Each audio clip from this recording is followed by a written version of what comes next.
Ladies and gentlemen, please welcome the 45th and 47th President of the United States, President Donald J. Trump.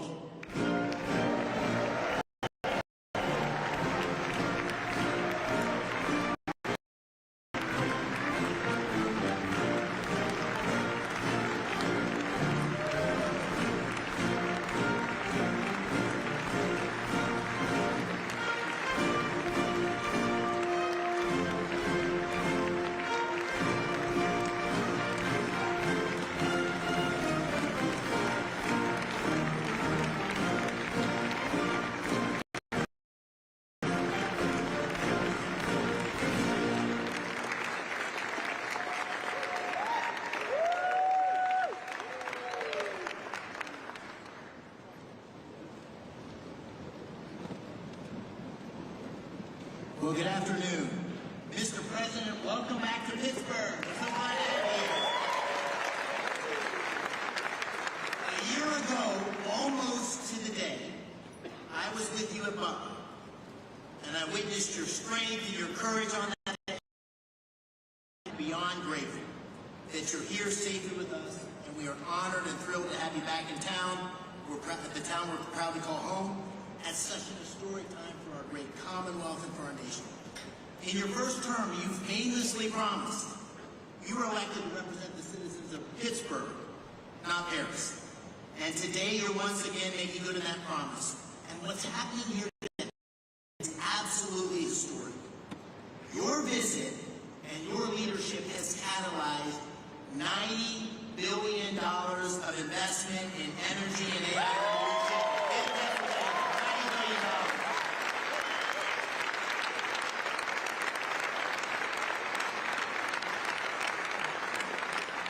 Your presence and those commitments showcase Pennsylvania's story to the world. And today's on the promises that you and I made to the working families of Pennsylvania by creating many thousands of new jobs. Mr. President, you and I campaigned on an agenda to make America energy dominant, to secure our nation's AI leadership, to create jobs and opportunity for working families in Pennsylvania and across America.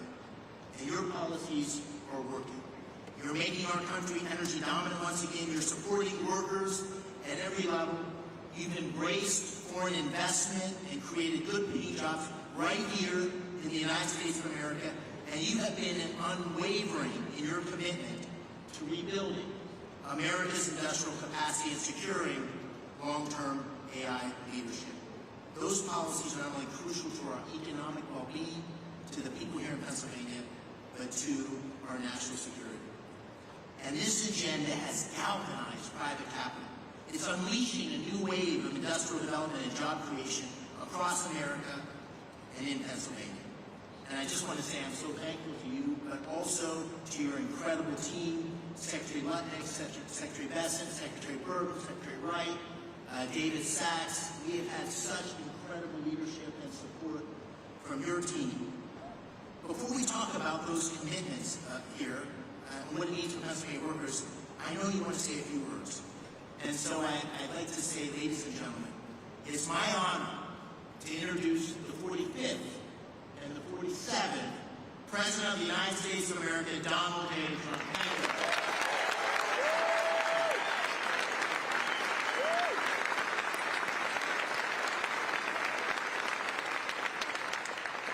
Thank you. Thank you very much. It's a real honor to be here. This is a place that warms my heart. It's we did very well in the state, as you know, 3 times actually, and it's been a tremendous experience. I went to school here, to college here, and got to know it very well. And the people are the greatest people on earth, so it's a real honor to be here. And I have to say about David and Dina, they had the toughest race.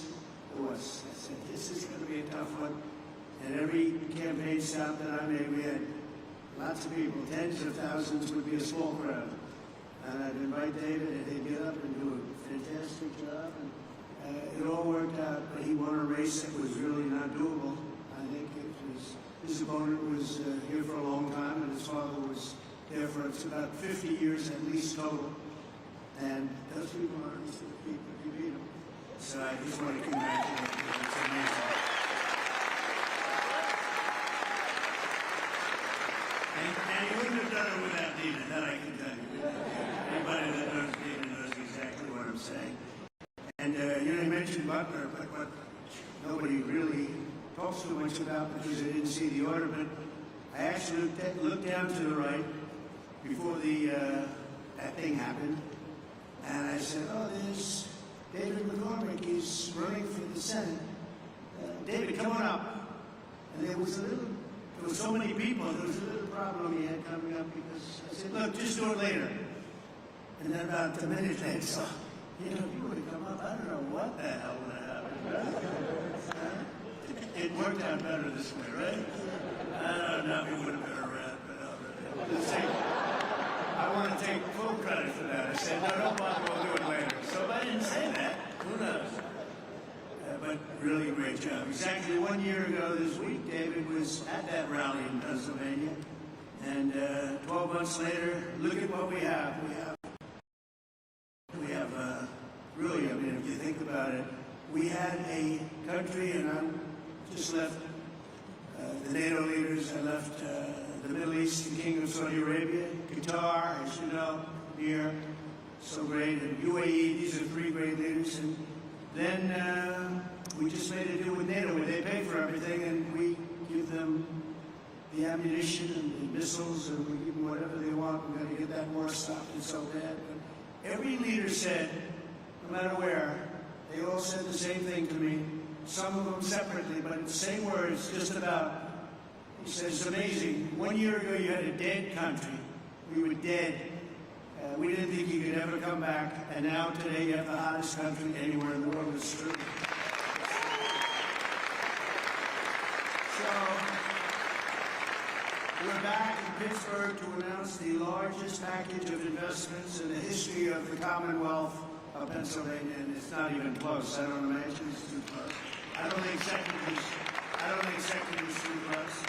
That's a big statement. This afternoon, 20 leading technology and energy companies are announcing more than $92 billion of investments in Pennsylvania. And if you want, we can probably get them up. Let's stop for a minute.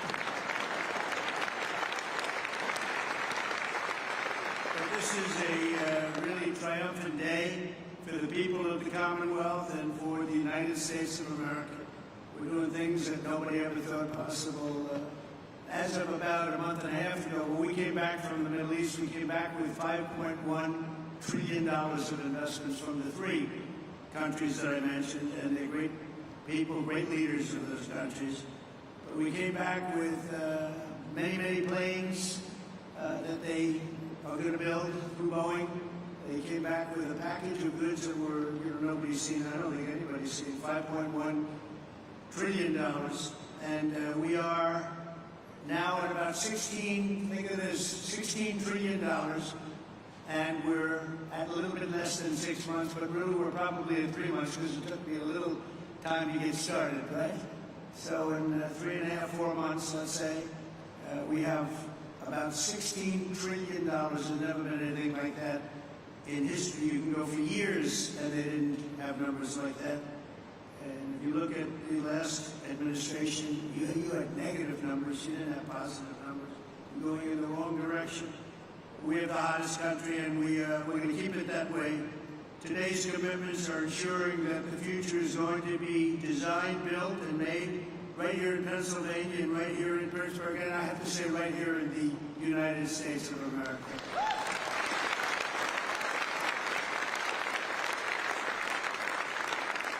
I want to thank, we have some great talent in the administration. I want to thank and say hello to a few people that are with us, secretaries, Scott Bessent, Howard Lutnick, Doug Burgum, Chris Wright.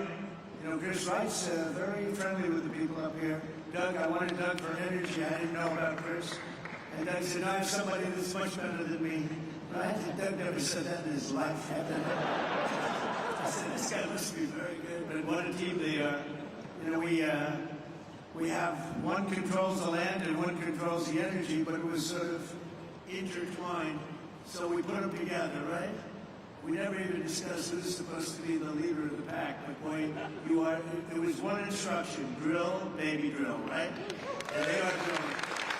They are drilling. We have the EPA administrator, probably, I must say this, Doug, I hate to say Chris and Doug, and all of you guys, the most important man of the days today is Lee Zeldin. He's called Environmental Protection because he's going to be the one that gets you a permit. He's going to get you a permit for the largest electric producing plant in the world in about a week, would you say? Now, if you go nuclear, I promised him I'd give him 2 weeks. Okay? Nuclear will give him a little more time. But you know, the biggest problem we've had is it takes years and years to get permits, and he really is. He's a phenomenal guy. And, you know, his history, he's a great lawyer, great congressman, in a race that was, according to most, unwinnable, almost won for governor. He just missed it by a few points. And he's really fantastic. But he's essentially the Environmental Protection Agency, the top man, and he's got things plans that they have their permits. It would have taken you literally 10 years to get, or I would really say 10 years before they voted against you, because that's really what was happening. It's crazy all over the country, but we're freeing it up, and he really is going to be able to produce, and I'm looking at the numbers of China, where they're producing a lot of electric. Well, they only have one man they have to worry about, our friend, right, President Xi. He can do that by himself. I don't know if I can. Do I have the right to overrule you? Maybe. I don't know. Probably I do, but I won't have to. But, so he has one man, and we have one man. The one man is sitting right there. We appreciate you doing an amazing job. They're building plants already. They're building plants, and they have already their permits. And I have to brag just for a second, because when I first heard about AI, and it's not my thing, although my uncle was at MIT, one of the great professors, 51 years, whatever, the longest-serving professor in the history of MIT, 3 degrees in nuclear, chemical, and math. That's a smart man. Krasinski was one of his students. Do you know who Krasinski was? There's very little difference between a madman and a genius. Krasinski said, what kind of a student was he, Uncle John, Dr. John Trump? He said, what kind of a student? And he said, seriously good. He'd go right to everybody, but it didn't work out too well for him. It didn't work out too well, but it's interesting in life. But I will say this, that we have the greatest brains, we have the greatest power, and we are going to have more electric. I said to some of the guys coming in, they wanted to hook up to the grid. I spoke to Mark, Jeff, and a lot of people. And they said, well, we want to know about the electric, because I was told we'll need from David. You're the first one that told me. That's why I hired him, because I said, he told me something I didn't know. He said, you need double the electric of what we have right now, and maybe even more than that. Remember that? And I said, what, are you kidding? And that's double the electric that we have. Take everything we have and double it. And actually, the number, that was even low. You need more than that. And to do that, you have to hook up to an old grid, in many cases broken, and certainly very much open to destruction from bombs and planes and from, frankly, storms. You see what happened, that horrible situation in Texas. And you'd be subject to that. And it's fragile, but it is old, and it can't have the capacity unless you totally rebuild it. That would take decades. And I said, well, why don't we do this? Why don't we, when you build your plant, wherever you may build it, you build your own electric plant. And nobody took it seriously. They sort of looked like, I can't really take that seriously, because they didn't believe it was happening. So the smartest people, some of them on stage right now, were saying, huh. And then they say, well, how do we hook up to the grid? We want to hook up. They didn't believe what I was saying. And I said, no, I'm really serious. I'm going to let you build, right, Lee? I'm going to let you build with your plant. You're going to build, we'll make you like a public utility. You're going to build your own Con Edison in New York. You're going to build your own electric factory, and you're going to make your own electricity.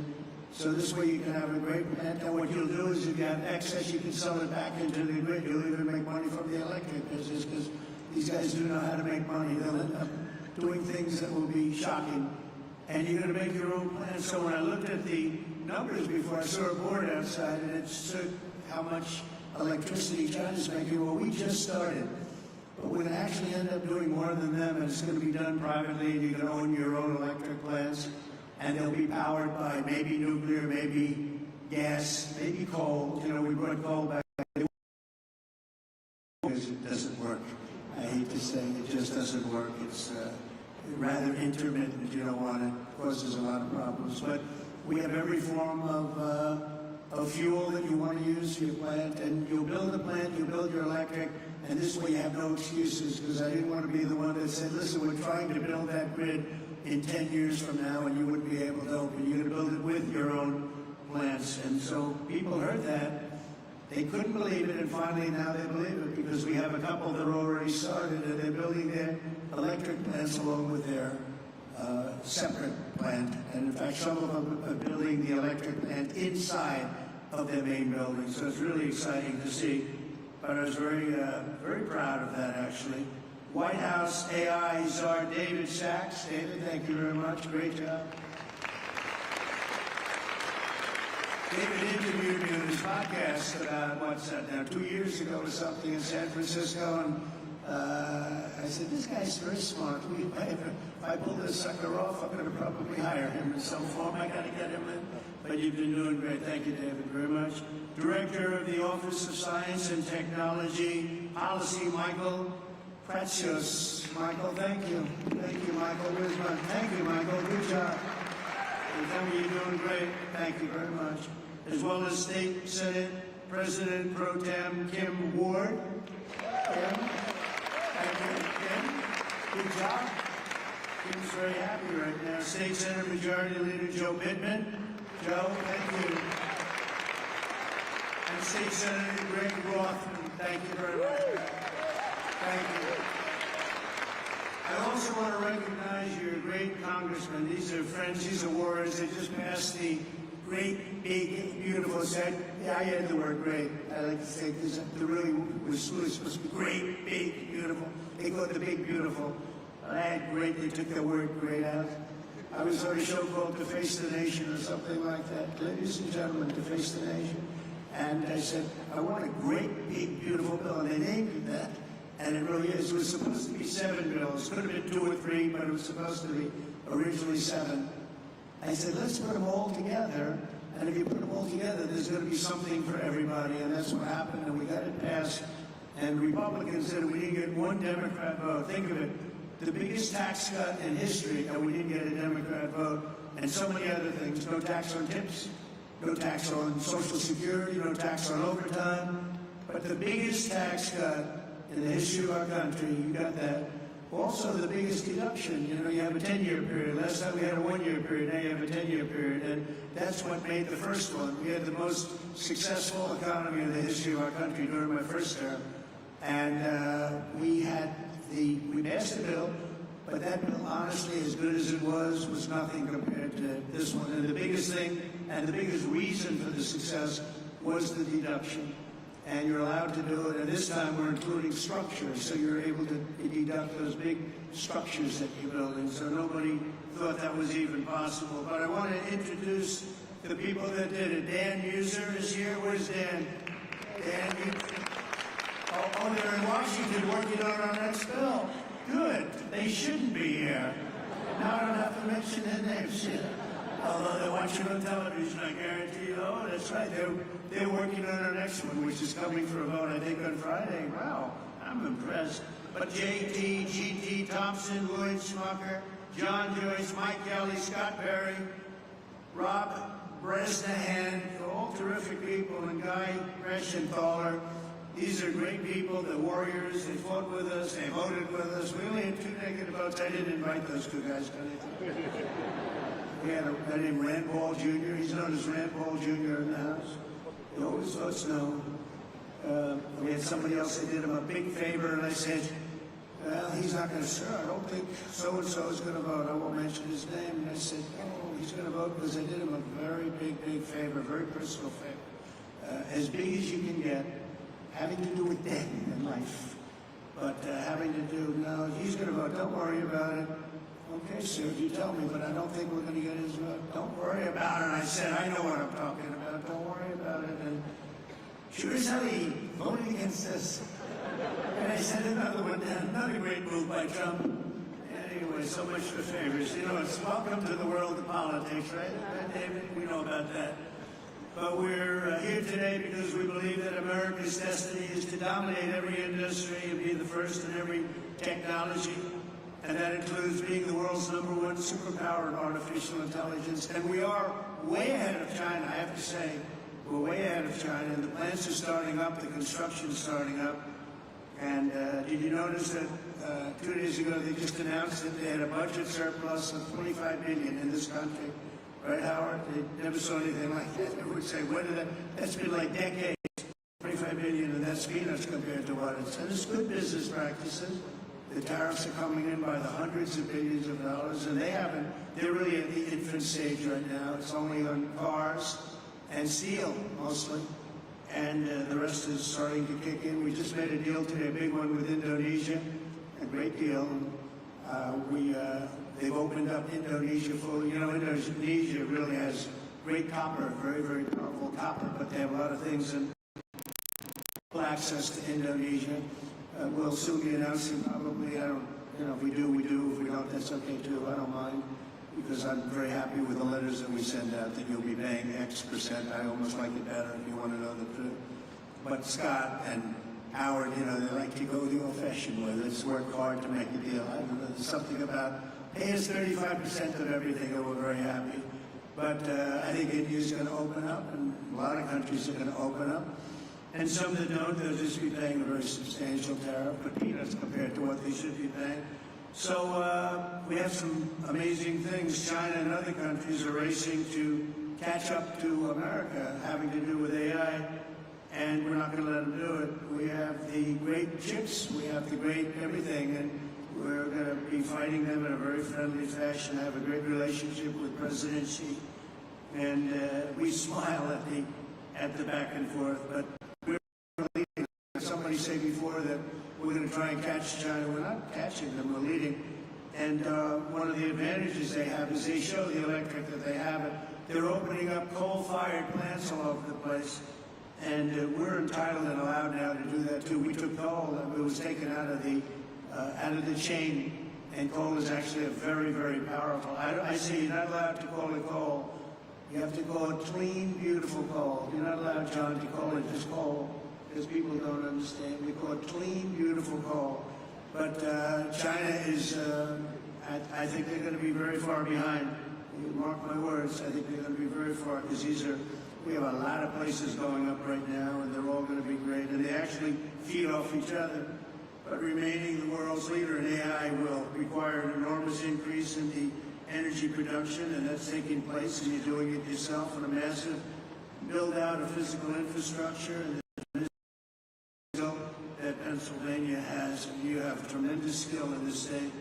Today, the Commonwealth is reclaiming its industrial heritage and taking its place at the forefront of the AI technological revolution. And as I said before, it's an expression I used all during the campaign and screamed it out, "We'll drill, baby, drill." And people went crazy We had big crowds, as you probably heard, biggest ever, biggest. The investments being announced this afternoon include more than $56 billion in new energy infrastructure and more than $36 billion in new data center projects, and a lot more than that are going to be announced in the coming weeks, not even months. I think we could say weeks, right, Howard? In the campaign, I promised that I would save the Homer City power plant 50 miles east of here that Joe Biden's Green New Scam forced to shut down. It's the Green New Scam, greatest scam in history. Greatest in history. Well, the auto plant, I think, is a bigger scam if you want to know. Actually, I do believe that.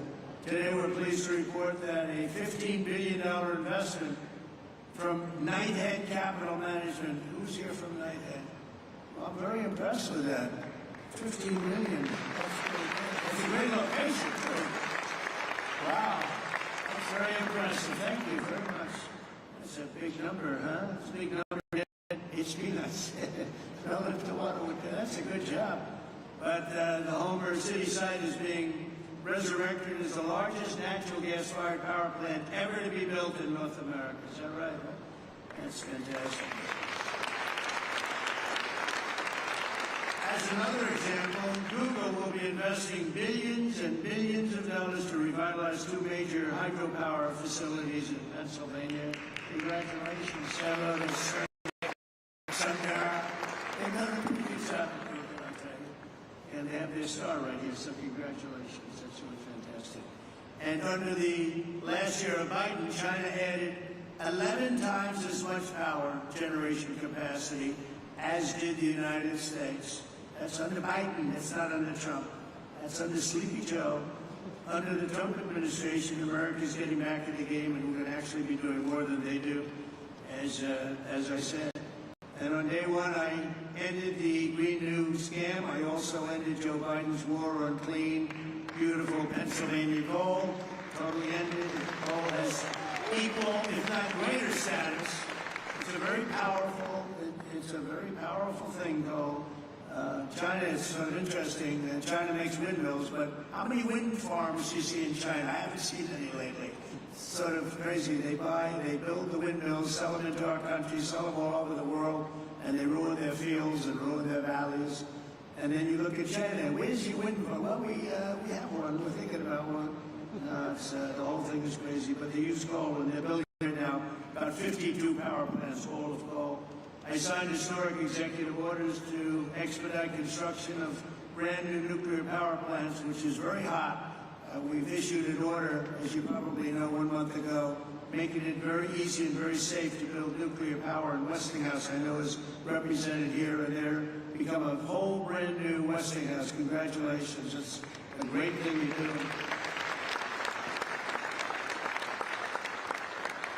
We were hurt by some very incompetent people. I watched what was going on there in the form of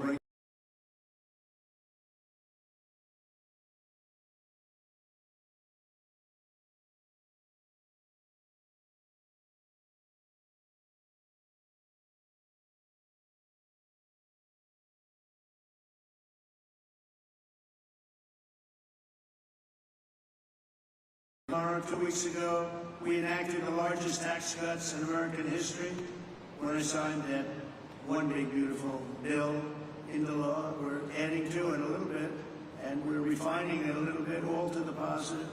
And that's why the congressmen, I'll pretend I'm really angry at them, but I would actually be angry at them if they showed up late, right? I'd be much more, if they're here, I would not be happy.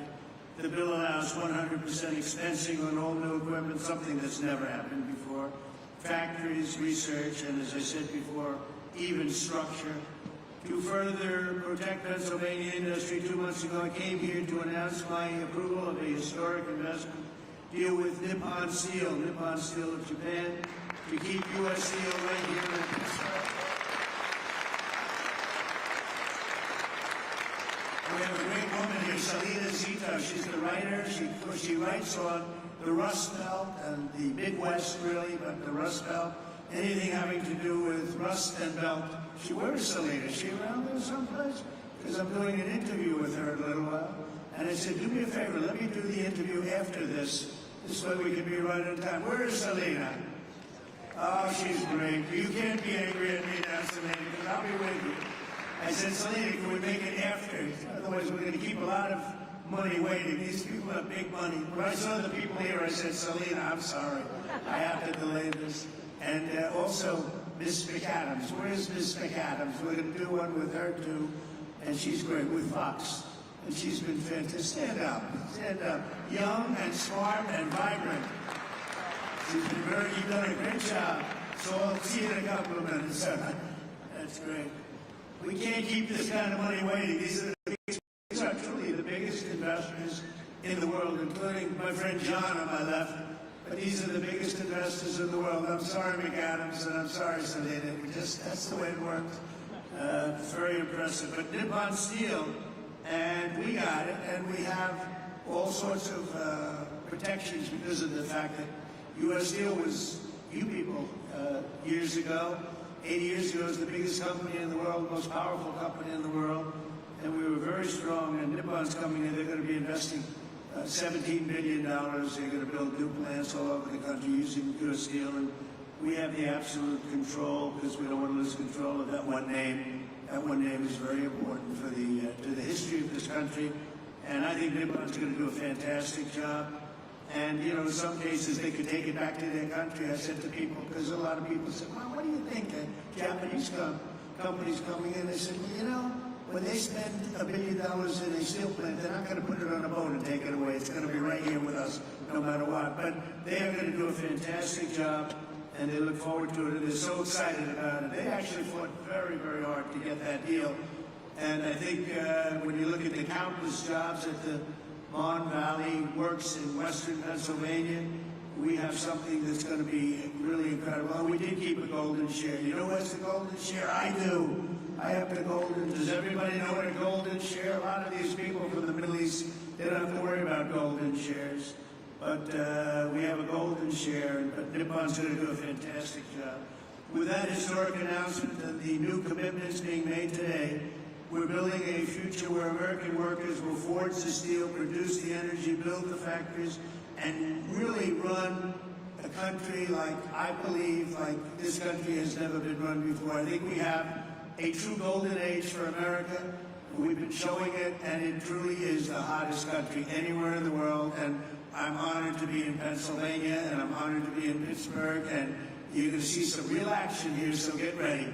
Lots of jobs, lots of success. Really a beautiful thing is, it's going to be beautiful to behold. So enjoy yourselves, and I look forward to hearing some of your geniuses speak, if that's okay. I'll stay around, all right?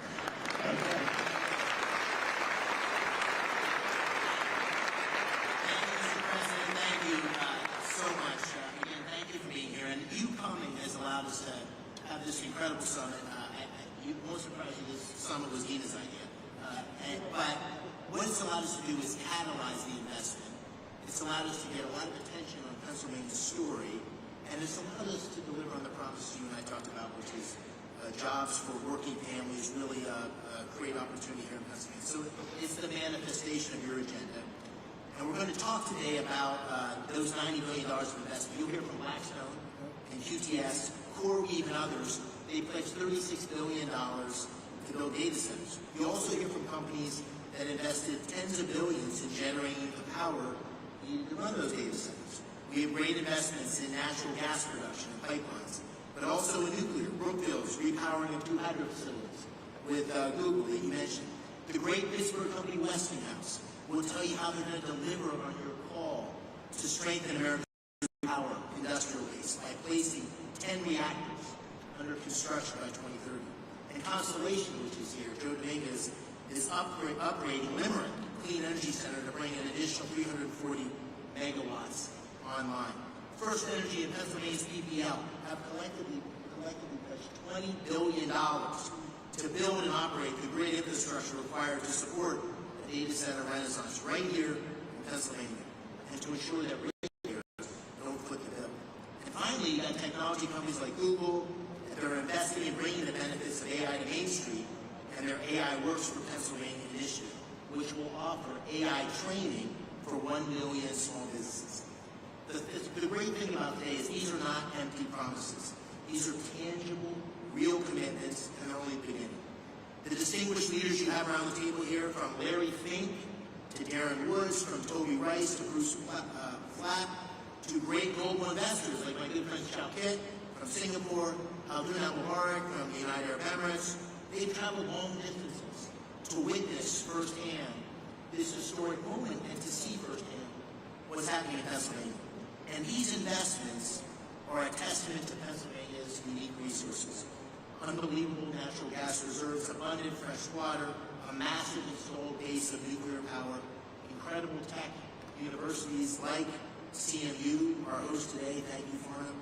Amazing skilled trade engineers represented by Pennsylvania's own Rob Baer and Brandon Bishop here of the National Building Trades. But none of this would have happened. None of this would have happened without your unwavering commitment to unleashing American energy dominance and standing up for workers in Pennsylvania and across the nation. They're going to see those workers tangible job opportunities here today. These projects will create tens of thousands of construction jobs and thousands of well-paying direct and indirect jobs supporting these projects, supporting these industries. It's going to make a big difference in Pennsylvania communities. So, Mr. President, this is the beginning of an economic renaissance for Pennsylvania and a huge step forward. And I want to thank you for making it possible and for being here in Steel City. So let me give you one more hand. Thank you.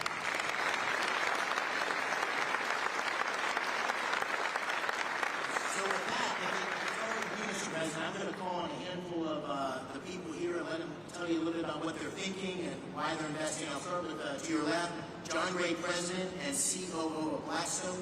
$25 billion in data center and energy infrastructure in Northeast PA. Thank you, Dave. I want to start by thanking President Trump for recognizing the importance of American leadership in AI innovation and for prioritizing the physical investment required in digital and energy infrastructure to make this AI revolution possible. We believe this new technology can lead to a manufacturing renaissance in the United States.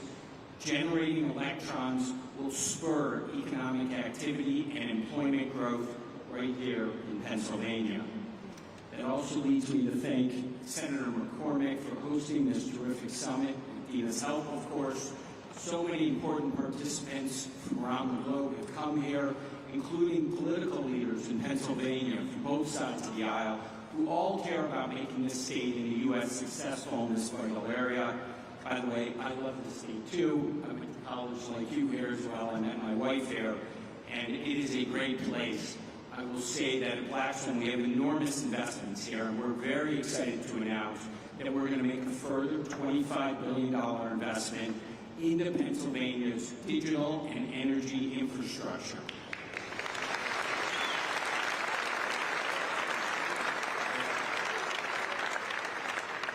The investment should catalyze over the next 10-plus years a further $60 billion on top of that into the state. Pennsylvania, as you've heard, is uniquely situated as a strategic hub to power the nation's AI objectives.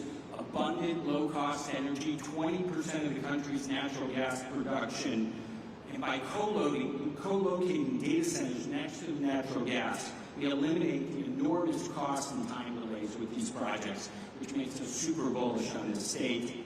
America's AI future obviously requires rapid acceleration of data center construction. Our company, QTS, is the largest independent data center developer and operator in the world. QTS has secured multiple land sites throughout the northeast of Pennsylvania. We're very excited about that. The co-CEO, Tad, is over there. We're also excited to announce today a JV with Pennsylvania utility PPL to invest in new natural gas generation facilities. These will ensure grid reliability and power Pennsylvania's digital infrastructure, as well as homes and businesses across the Commonwealth. Net here, this continues our long-term partnership with Blackstone with Pennsylvania. We believe 6,000 plus jobs will be created or supported annually over the 10-year construction timeline. Over 3,000 permanent jobs will be created or supported by QTS and its customers. We have long-standing relationships with labor. We plan to continue those here in Pennsylvania, and we intend to commence construction on these projects by year-end 2028. Thank you for having us today, Senator McCormick. Thank you, President Trump, for your leadership. We are honored and excited to be investing in the future of Pennsylvania and the United States.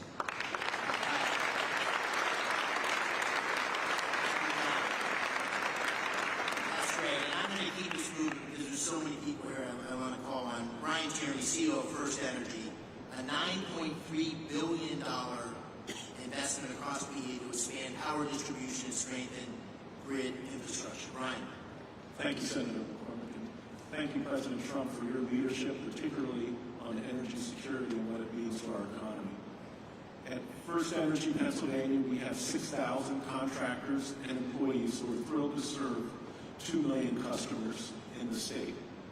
We are planning $15 billion of investment between now and the end of your term in the distribution grid and the transmission grid to enable things like artificial intelligence development, shale gas development, and any other form of economic and technological development that there is. We have partnered with the unions, the IBEW and the UWUA. We have a journeyman lineman hiring program, and we have an apprenticeship program that will create not just jobs, but long-term good-paying careers for the people of the Commonwealth. We're thrilled to be making this investment in the grid and infrastructure in the Commonwealth, and look forward to working with those around the table to make it happen in the years to come. Thank you.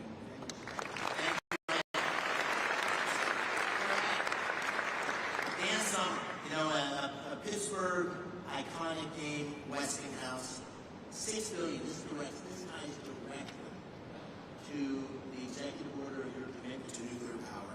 $6 billion investment to deliver 10 new large nuclear reactors by 2030, consistent with your executive order, and we're so excited about it here. Dan, take it away. Senator McCormick, thank you. President Trump, you've led on nuclear energy in this country, and you've reinvigorated our industry with the vision that you've set forth in your executive orders. Our industry is reinvigorated. We're ready to mobilize. Westinghouse today is the world's leader in nuclear technology.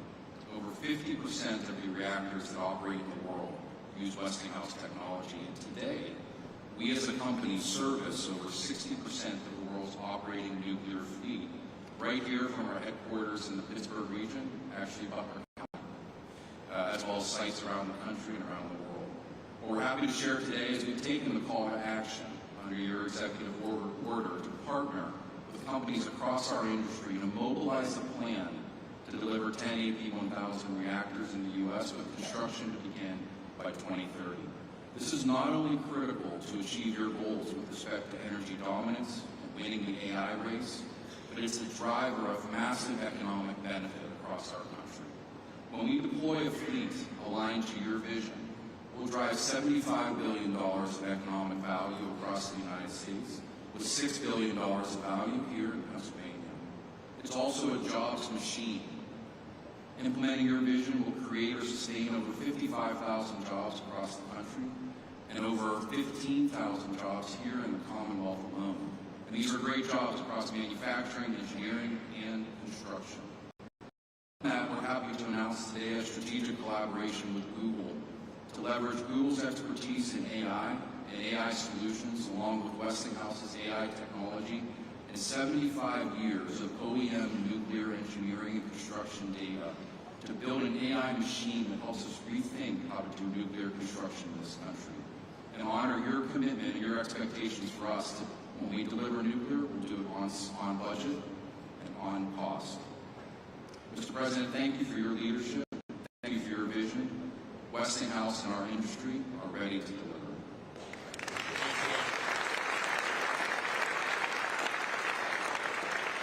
You almost gave the introduction for my good friend Ruth Barat. Ruth, thank you for being here. And Google is doing a number of things, partnering with Brookfield, which Bruce Flatt is here.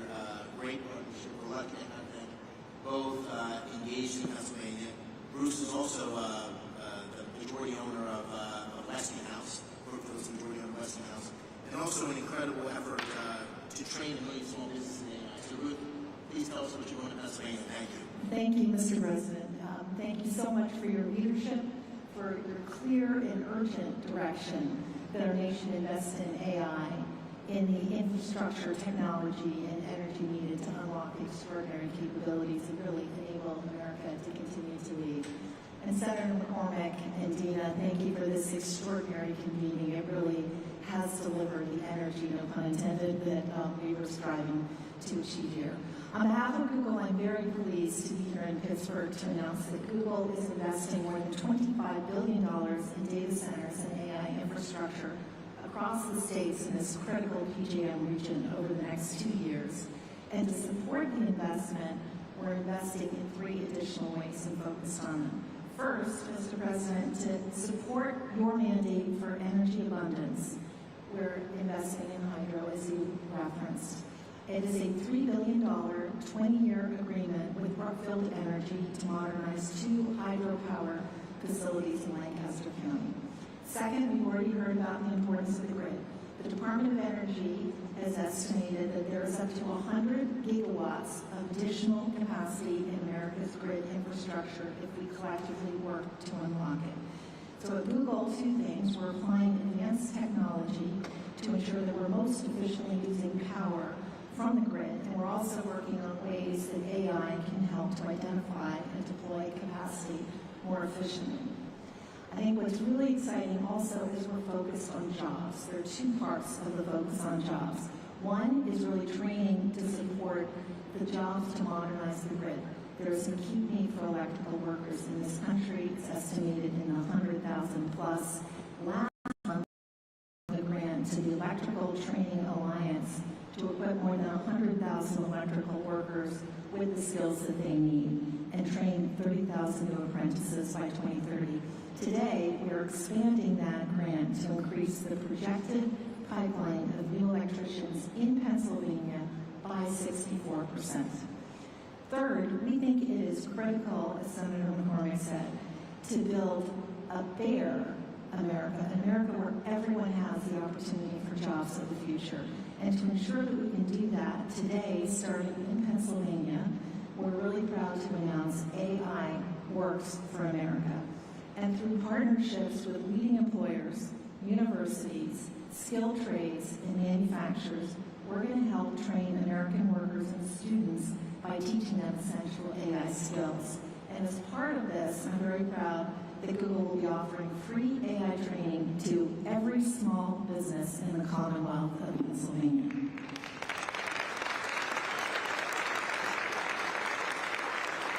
One final comment. We are proud that Pittsburgh is our home. It's been our home since 2006. Our first office was actually right here at Carnegie Mellon, and continuing the trend of this line right here, I also went to school in Pennsylvania, and we're very proud of it. So thank you again. Thank you for being here, and thank you for all your comments. Thanks, Lee. That's what we like to hear. I want to call on just briefly Mike Infantore. Mike, I want to take note of this for all you CEOs.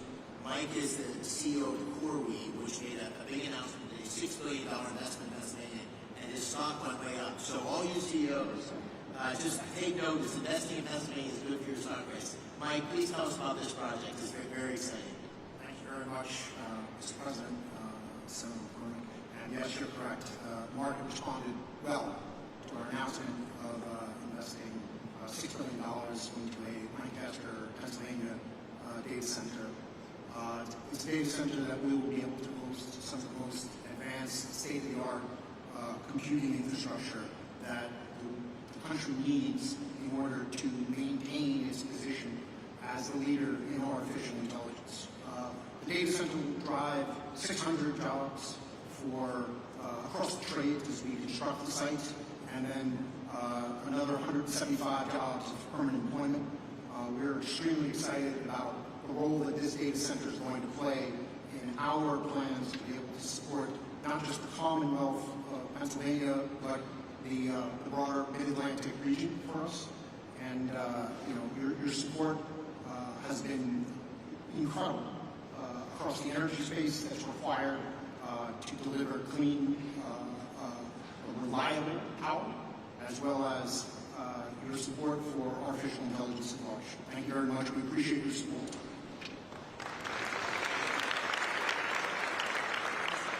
Over and over again, these incredible job creation, but we need workers to be be able to fulfill these jobs. And I see my friend Barry in the audience, and we talked a lot about the need for construction workers.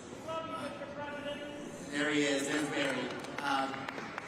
Brandon Bishop with us today from the National Building Trades, and Building Trades a couple weeks ago, and they were saying, we don't want to do the apprenticeship program until we're sure about the work.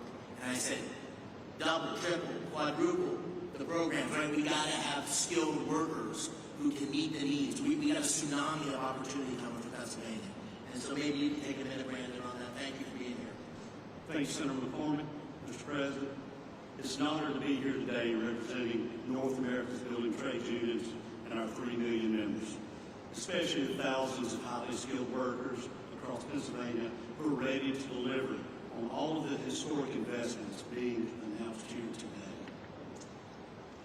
All the projects discussed here today aren't just about energy and innovation, they're about job creation. And all of us in the building trades stand ready to deliver. If you want the highest quality, most productive, long-term labor survey, partner with us from day one. Don't with us, stay with us and maintain it for decades. And when you partner with the building trades, you get results. Productivity is 14% higher. Projects cost 4% less on average. They're 40% less likely to face labor shortages, and labor turnover is cut by 2/3.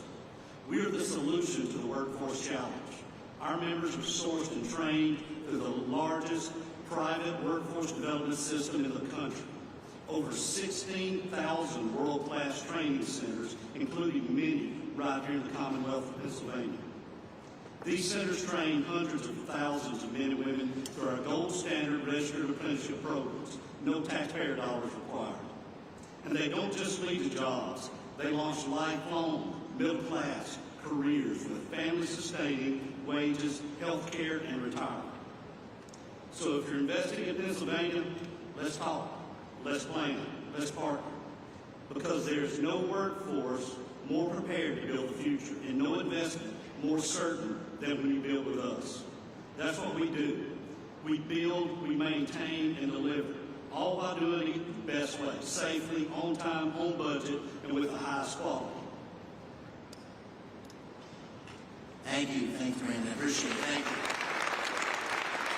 All right, so I asked the president. He said I could take the opportunity. We got the A team here in terms of the cabinet the president put together. So I'd like to do a lightning round and just call on a couple of cabinet members to comment on what's going on in terms of the incredible action and activity at the intersection of the AI revolution, the energy revolution. We got a great team here that's working together. So let me just work my way around the table. Mr. Treasury Secretary Scott Besson, and then I'll turn to you, Chris, and then you, Doug. And Director Zeldin, I'm sorry to miss you before, but I'm so glad you're here. You're doing great things for our country. Thank you. Thank you, Senator. I want to thank President Trump for his leadership. President's laid the foundation for a golden age economy and comes just in time to begin America's 250th anniversary celebration. 3 industries will define the future: manufacturing, technology. Not coincidentally, Pennsylvania is at the forefront of all 3. For more than 2 centuries, the Commonwealth has been the keystone at the top of the American arch, and politically, economically, technology has played an indispensable role and will continue to do so under President Trump and Senator McCormick's leadership. The Rust Belt is no more. It's a thing of the past. The factories that industrialized America, won World War II, and built our modern infrastructure are firing up again, and new factories are coming online. Taking place along the blue-collar boom is the CapEx boom that we've heard about today. And this is just the beginning. This is the 3rd time I've had the privilege of being in the Iron City in less than a year. I was here President Trump's final day on the campaign trail at the auditorium at the Duquesne Arena, and I saw the steel workers there to support him. I was back 3 weeks ago when he announced the Nippon Steel deal at the U.S. Steel plant, and it's an honor to be here with all of you today and see this CapEx boom along with a workers boom. All right, my good buddy, Secretary Levin. Advanced manufacturing, technology lead. Our technology is the best in the world. President Trump is out to unleash that technology to make sure we win the AI race. But he knows that we need energy to drive it. And that's why he campaigned on drill, baby, drill, because we need energy. We need it across the nation, and we need it in Pennsylvania, which has got amazing natural gas resources. Incredible. And then we've got to turn that into advanced manufacturing. So those three buckets are where we're going. And President Trump is leading the charge on that. And we were very excited. $16 trillion in investment dollars coming into America. So your workers, man, are they going to be busy?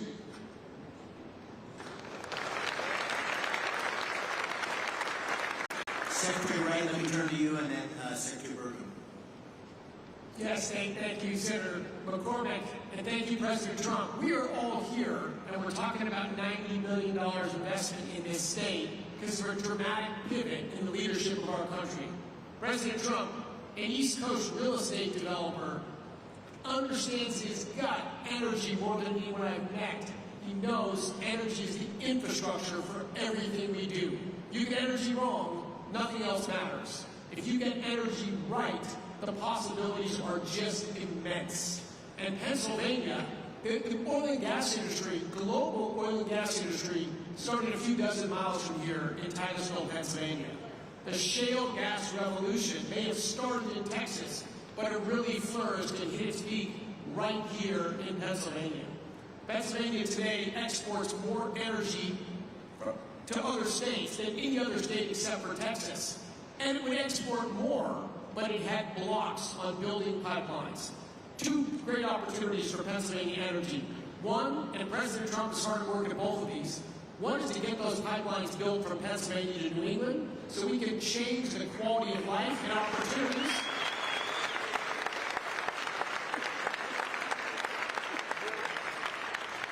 People in New England have a lower quality of life, bad political decisions that can be changed.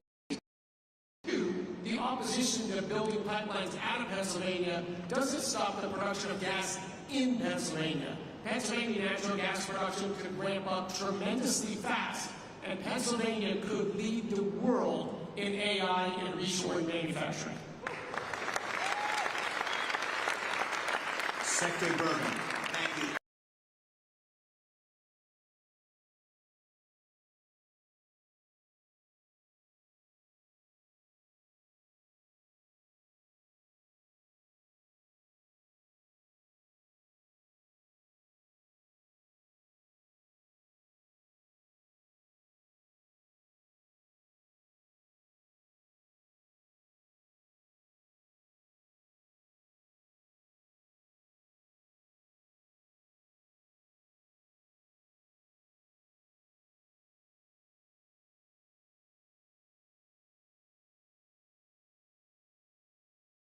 Energy, you know that that's what's lowered inflation. It's bringing prosperity at home, but it's also bringing peace abroad.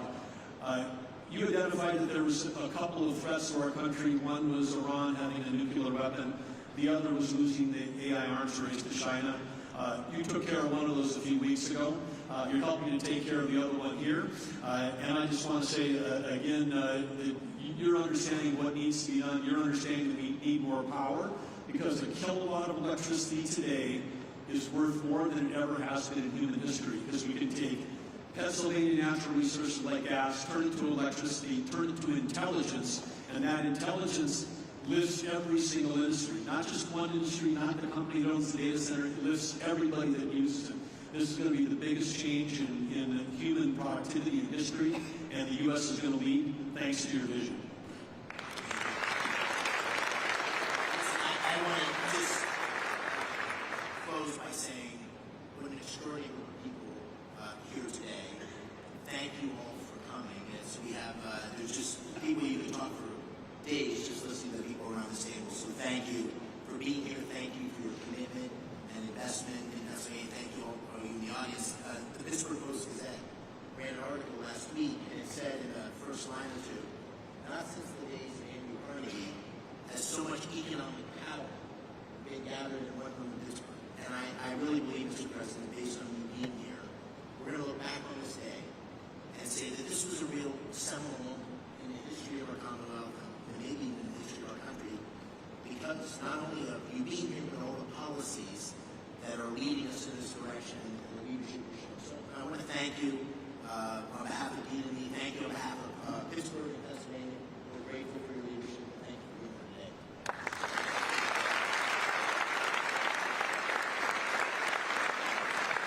Well, thank you very much. And I have to say that David said, could you just come in and make a quick statement and then you can leave right away? And I said, okay, good, I'll do it.